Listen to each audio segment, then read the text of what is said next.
Hi there! It's Lanab Kabangsamoro here, and for today's video, I'm going to share you what I found on TikTok. So, a lot of you knows that if you're following me on my page, which is the Land of Kabangsamoro page, I really don't post things that I bought online. So, maybe because my page is about travel, about destination, about sports, about good things, or mga ginagawa natin. But in today's specific video, I'm going to share with you my budol. Na budol po tayo. So, a lot of you might think, bakit na budol? Ano ba yan? Ano ba yan? Parang wala namang importansya yan. No, it's not.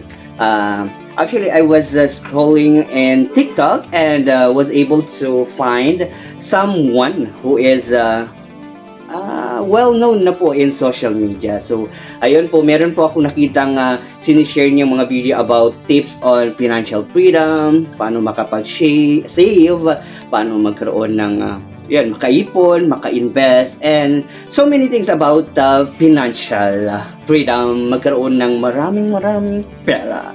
And I know for a fact na you also want that. And ngayon po, ito pong ating video is about po dyan. So actually, naka-sale po ito siya, no?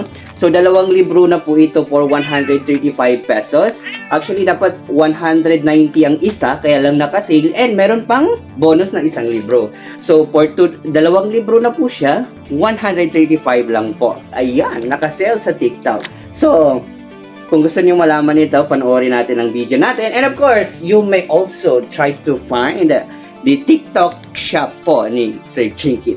So, let's do this! Unbox na natin!